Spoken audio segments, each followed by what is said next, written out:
Ethan Parker sat at his desk, with the soft glow of his laptop illuminating the cramped corner of his one-bedroom apartment. A steaming cup of coffee sat untouched beside him, its warmth long forgotten. On the screen was the same travel blog he'd been reading for years, full of breathtaking photos of mountaintops, bustling markets, and crystal-clear beaches. Ethan was 34, an office worker by day and a dreamer by night. For as long as he could remember, he'd wanted to see the world.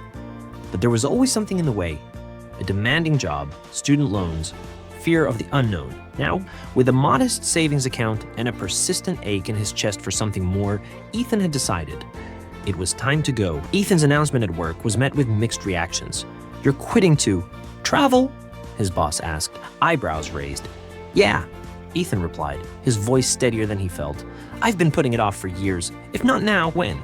His coworkers offered polite smiles and awkward pats on the back, though he overheard a few whispering about his midlife crisis.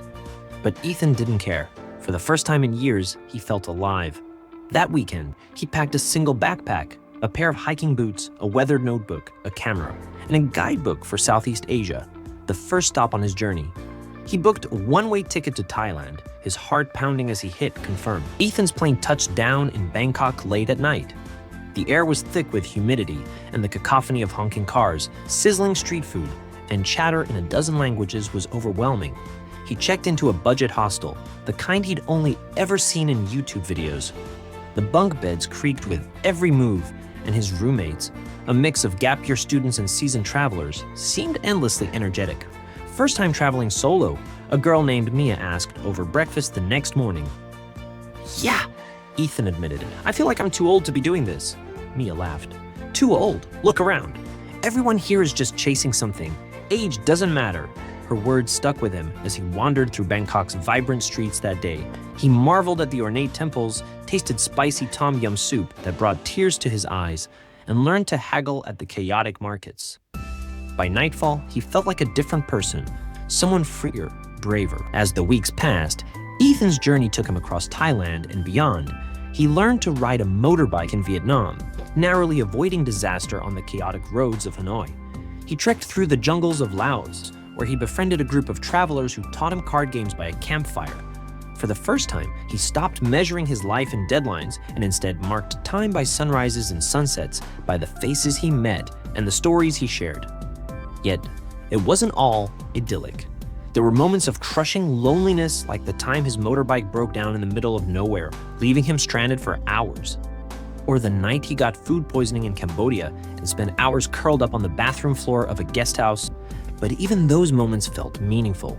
They were part of the story he was finally living. In Nepal, Ethan found himself standing at the base of the Himalayas.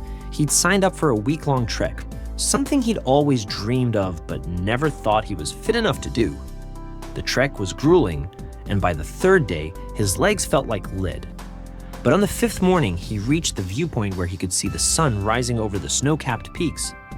As he stood there, the cold biting his face and his breath visible in the air, something shifted inside him.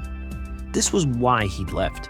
To feel small in the presence of something so vast, to realize that the world was so much bigger than his old desk and routine. After a year of wandering, Ethan returned home.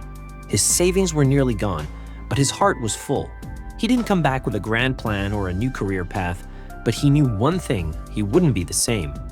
Friends and family were curious about his adventures, though some rolled their eyes at his newfound tendency to sprinkle conversations with phrases like, "When I was in Bali." Ethan smiled and took it in stride. He wasn't traveling to impress anyone. He'd done it for himself, and that was enough. Months later, Ethan sat in a small cafe scribbling in his notebook. He wasn't back in his old office job. He was freelancing now, giving him the freedom to plan his next adventure. As he looked up at the map on the cafe wall, his eyes landed on South America.